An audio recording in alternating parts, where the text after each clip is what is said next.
Guide your household from financial analysis to informed decision making.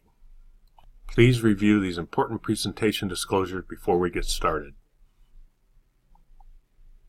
Okay, this graphic should look familiar by now. We're looking at the funded ratio, which is basically your current household savings over your future living expenses. And if we've done this right and we're on a good path, your assets are going to be more than your liabilities, hopefully a ratio of 1.2 or higher. This gives us a little extra cushion that you can use against life unexpected events.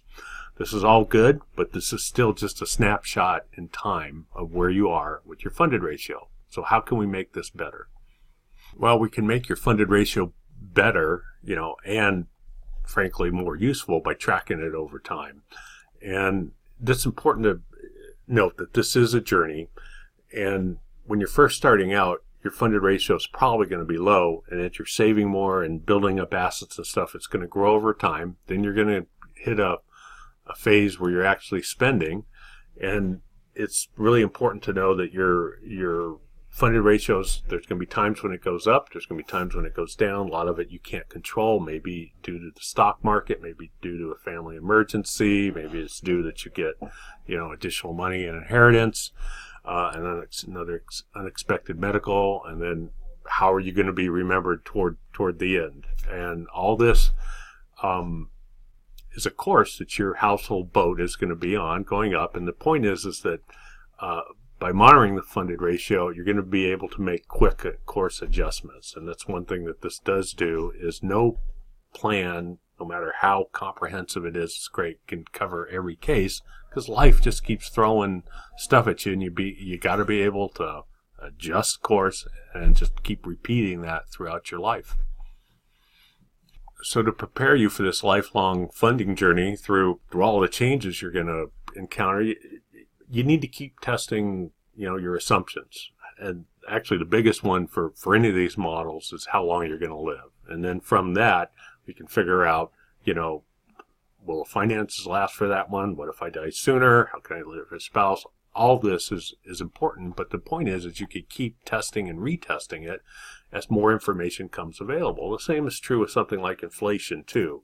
Once you get more information on exactly how much, the grandkids' college is going to cost, or what another spending goal that you want, you can plug it in and keep running scenarios and make sure that you're on the path. Your funded ratio is doing what you expect it to do, and at the right level when you're ready to take distributions.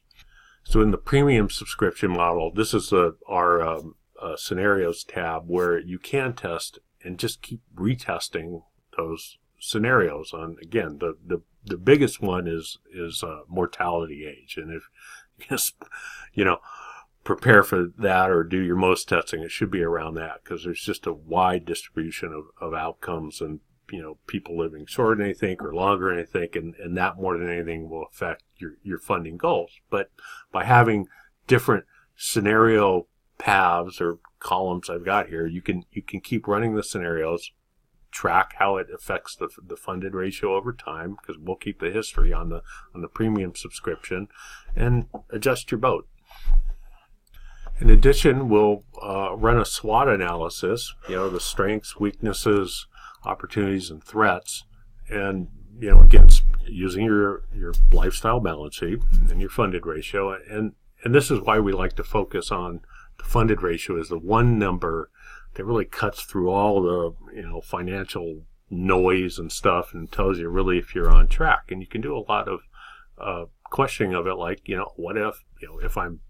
what if my portfolio loses 5%, 10%, 15% tomorrow? How does that affect my funded ratio? And if you skew more, if your savings preferences is more using risky growth assets versus safer income assets, you're going to be more interested in this. So you can ask all those what if questions to try to prepare for what life throws at you. And there's also the positive parts of this. There's also opportunities. What if I save more, and how much faster will that improve my funded ratio?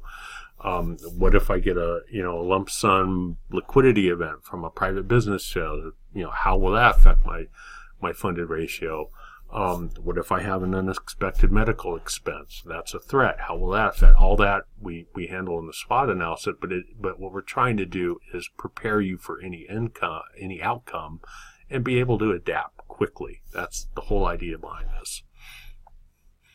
That's why once we know your funding profile, we then also can get you to focus on the risks that are most critical to that particular profile, your profile, and that you need to focus on. And you know, for our subscribers, we will offer strategies and stuff to help you mitigate the risks that are most impactful for you. So if you want to continue on and look at additional video tutorials, here's a good list to keep going. We have a lot of what we call quick definition videos. They're in the knowledge tab, but there's also videos sprinkled throughout the website. This is our contact information, so please call or reach out to us if you have any questions. And just remember, life is like a box of chocolates. You never know what you're going to get. Just remember, you know, life happens, so get informed.